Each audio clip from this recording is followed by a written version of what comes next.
All right, y'all. I'm just gonna get right into this. No intro, no outro, none of that stuff. I'm just gonna get right into this pay-per-view. Survivor Series has officially ended in my hometown of Atlanta, and I will say this: it wasn't bad. It actually was a pretty decent pay-per-view. But before I actually get into the first match of the night for the WWE tournament match, I'm just gonna I'm just gonna get the Divas match straight out of the way.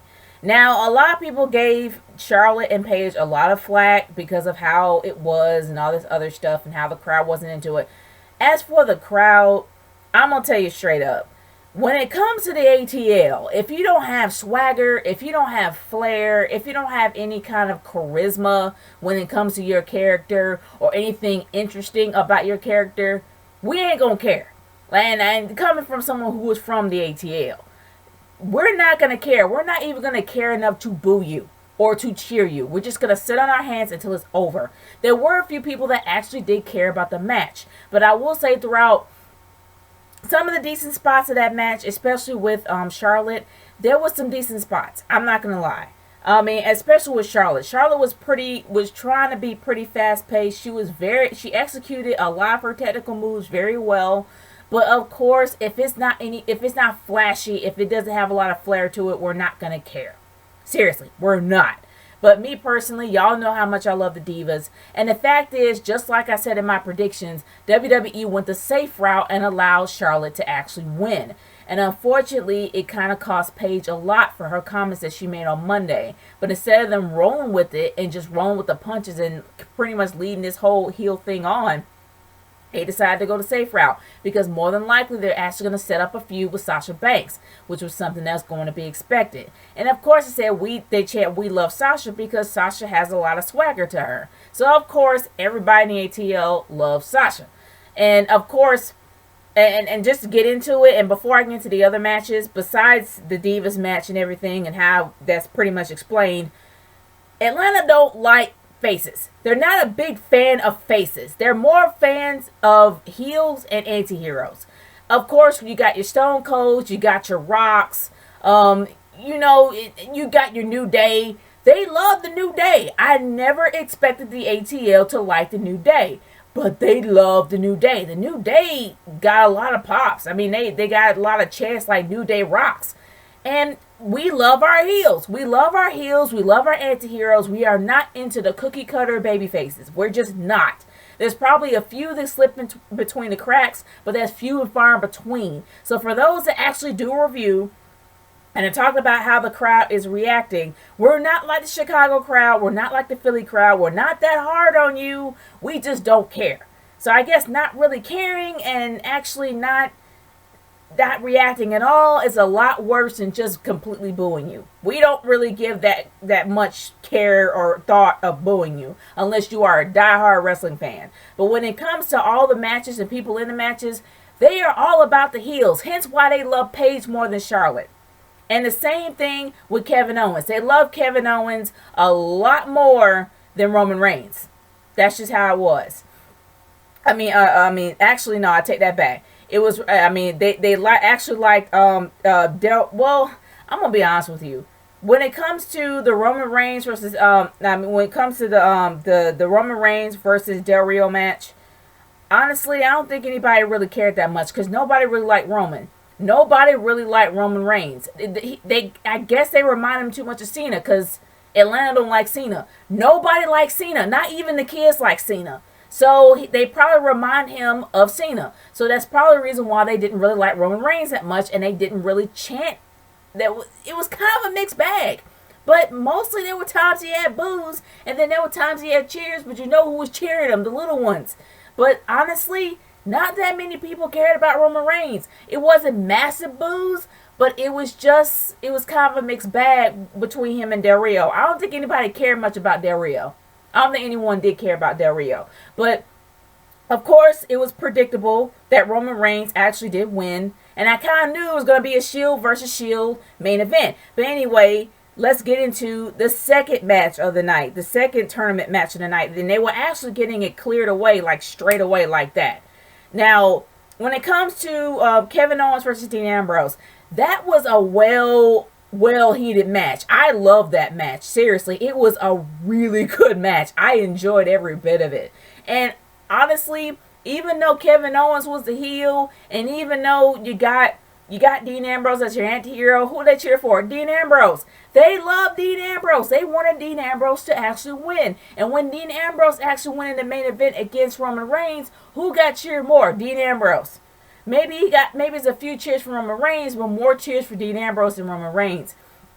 But before I actually get into the main event, and I know I'm like going back and forth here, I will say that the tournament match that I enjoyed the most definitely was Dean Ambrose versus Kevin Owens. It was really fast-paced, hard-hitting. These guys really were hungry. They wanted it. And honestly, you just knew that this was going to be a battle. So I enjoyed every bit of it. But as for Del Rio and Roman Reigns, it was just slow and sluggish and very just low-paced. And this is Del Rio here. We all, for those that've seen Lucha Underground, we know how Del Rio is. Okay, or El Patron, whatever. Roberto El Patron. We know how El Patron is on Lucha Underground. He is a very quick, very hard-hitting type of wrestler. I mean, he has no holds barred. Like, he will literally just break your face, and he would just keep going. He was slow.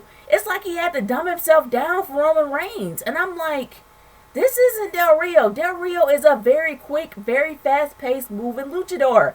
Why in the world is he so slow in this match? He had to dumb himself for Roman Reigns. And that's a shame. Because Roman Reigns picked up the pace when he was going up against Dean Ambrose. How come he didn't do that against Del Rio? Don't really get it. But I didn't enjoy that match at all because it was really slow. I was like, come on, speed it up a bit.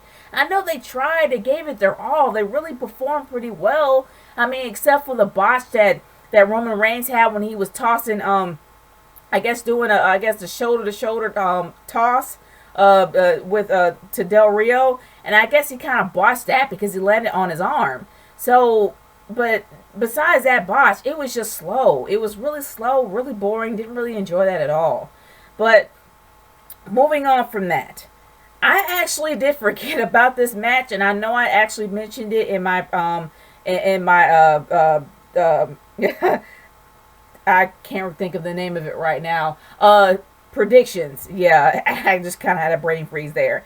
But yeah, in my predictions video, I actually forgot about this match.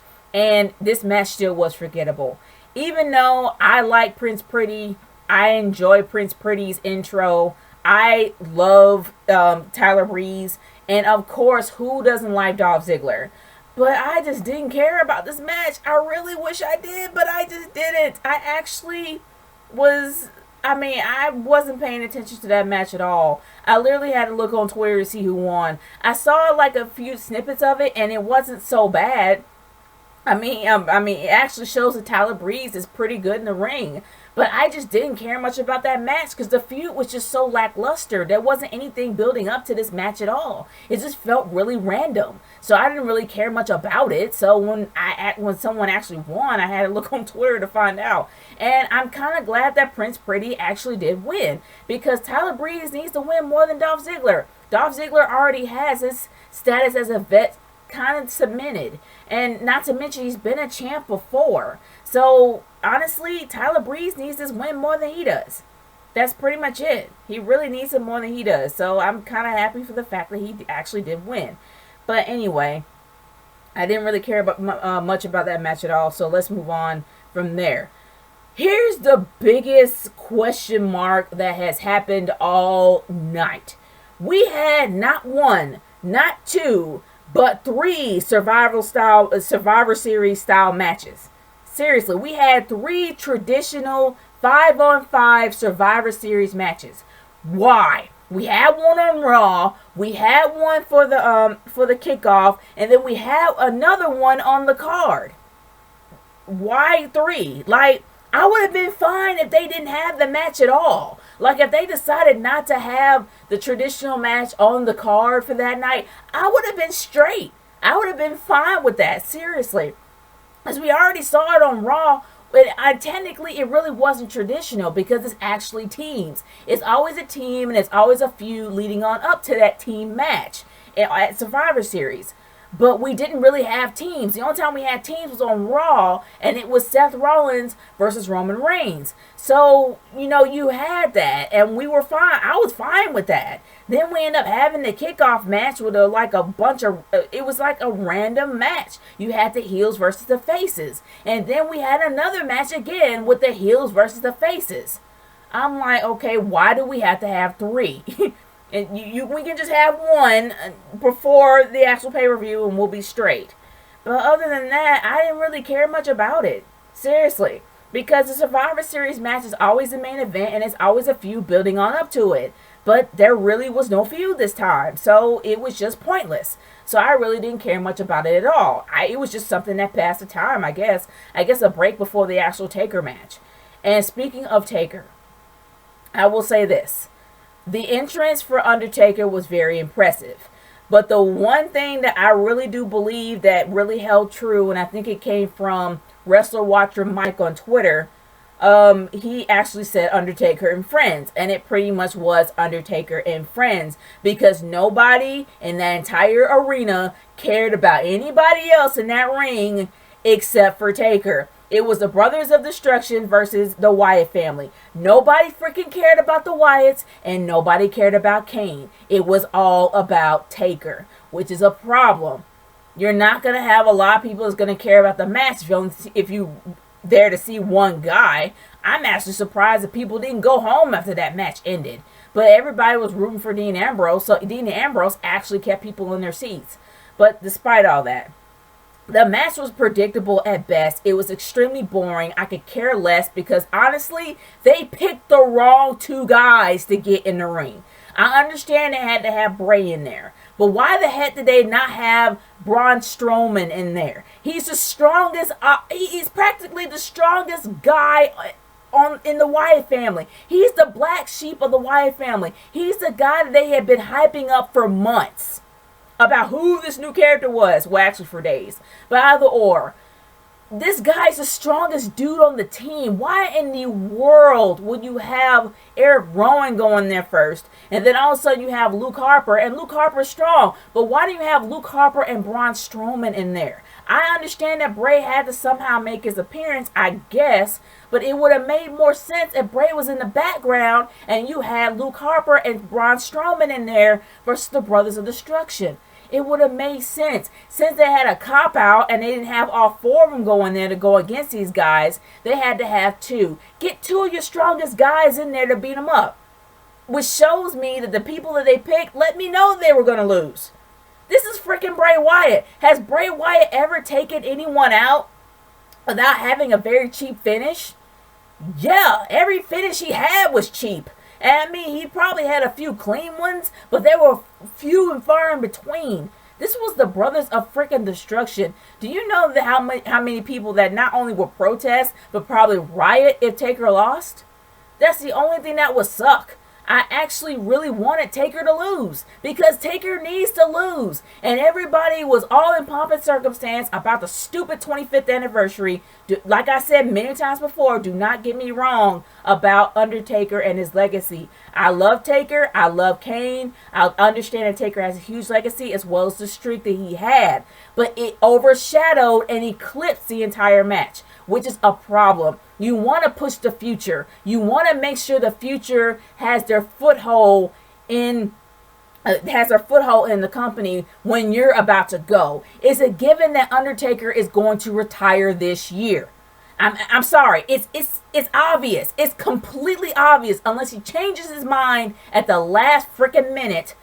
He is going to be done this year. He's not going to be coming back at all. No matter how many times people try to protest, he's not going to come back. It's a given with all this pomp and circumstance he had. And it just completely overshadowed and swallowed up the match. And everybody completely ignored everyone else and just focused on Taker, which is not a good thing. It really isn't, especially Kane. Kane has a legacy too. But it seemed like that Kane was absolutely forgotten this whole night and nobody really cared much about him, but they all focused on Taker. It's not Taker's fault that he has this huge legacy and people know him. It's just as how it was booked. It was just booked badly. It wasn't booked strong at all. It was a given that these guys were literally they were literally chump meat being fed to them. Seriously, they were absolutely just nothing but fodder. That's what it was. They were squashed. They were squashed on purpose. And that's just sad. And that's why I hated this match. There was absolutely no even balance with the match at all. It was all one-sided, leading on to the Brothers of Destruction for the win. And that was pathetic. It was. They could have made it a little bit more challenging, or at least tried, instead of making it easier for Taker. And I know Taker has health issues, but if it's that big of a problem, they should have had the match in the first freaking place. But that's just me. Y'all know my personal thoughts about it, and I'm not going to rant about it anymore. It makes no sense. But I'm just going to say I hated this match. Straight up. But let's move on to the main event of the night. The main event of the night was a freaking doozy. I'm not going to lie. You had two guys that have known each other and actually performed together, best friends for a long time. Shield brothers to the very end. Everybody was predicting a Dean Ambrose heel turn, which made no sense because he's an anti-hero. He's already in that gray area. So why the heck would they turn him heel? They've already made that mistake with Stone Cold. They're not going to do it again. Like, ever. That would be stupid if they do. So I kind of knew he wasn't going to go heel. And I'm kind of happy that he didn't. But I will say the match was solid. The match was hardcore. Dean Ambrose gave it his all. And Roman Reigns definitely stepped it up with Dean Ambrose. It was a very fast-paced, very hardcore match. And and even though I feel that Roman Reigns doesn't really have a move to put anybody away, he definitely gave every bit of his energy that he could in those spears and in every single move that he put on Dean Ambrose. It showed. It showed how hardcore he was and how much he wanted to win. Same thing with Dean. And the fact that he actually did pin Dean for the win, you know, as much as I really wanted to be Dean Ambrose, and I knew that it was a pipe dream, but as much as I wanted to be Dean Ambrose, I'm fine with it being Roman Reigns. I was fine for the win, the confetti, and then you know what? Dean Ambrose actually paid respect for his brother. He backed off, let him have his moment for the 5 minutes that he had in that ring.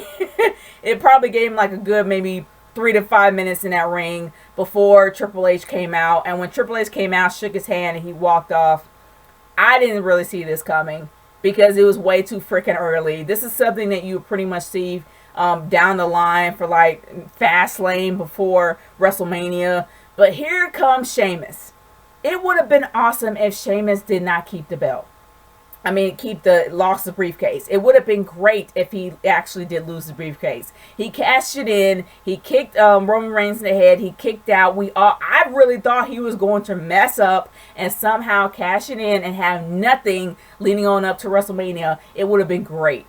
But boy, I did not see this coming. The fact that he actually did pin Roman Reigns and take the belt off after he just got it was heartbreaking. It really was. There's going to be there was a lot of pissed off people at Twitter. Not so much the fact that Roman Reigns lost. It was who got the belt. It was Sheamus. Now, I'm going to be honest with you. Sheamus wasn't entirely the most interesting champion there was. But I will say now he has a little bit of an edge now that he's a heel. He might make it a little bit more interesting. So I'm kind of interested to see how it plays out. A lot of people hate the fact that he actually did cash in, and he actually cashed it in successfully, and that pissed a lot of people off, especially on Twitter. But honestly, guys, I'm really looking forward to see where this is going to go, because he is pretty interesting now as he is a little bit edgier, not so much because of his hair. It's just the fact that he actually is more aggressive as a heel. So I'm kind of interested to see exactly where it's going to go from here. So I don't have a problem with Sheamus cashing it in, as well as him actually being now the new champ.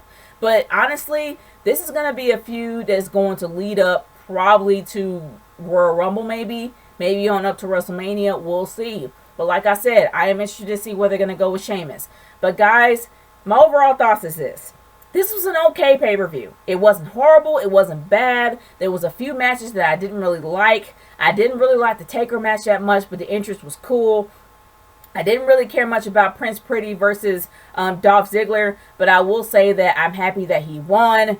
But honestly, the best match of the night definitely was Dean Ambrose versus Kevin Owens. And yes, I still like Charlotte versus Paige. Even though it was not so high paced and so fast moving as you would expect from NXT, like from Sasha Banks versus Bayley, which is what people pretty much expected, it was still an overall good match. These women gave it their all. And of course, like I said, it's the ATL. But honestly, guys, I want to hear your thoughts about this. Leave a comment in the comment section below, or send a video response if you still do those, or we still do those anymore. I don't think we do. But honestly, guys, I want to hear your thoughts about this pay-per-view, what you would change, what you wouldn't change, your overall views of it, what happened in the main event, and completely being, were you completely thrown for a loop seeing Sheamus coming down and actually cashing it in? I honestly want to see what you guys' thoughts are. Leave a comment in the comment section below. Naturegirl 30 signing off. Peace out, guys. Later.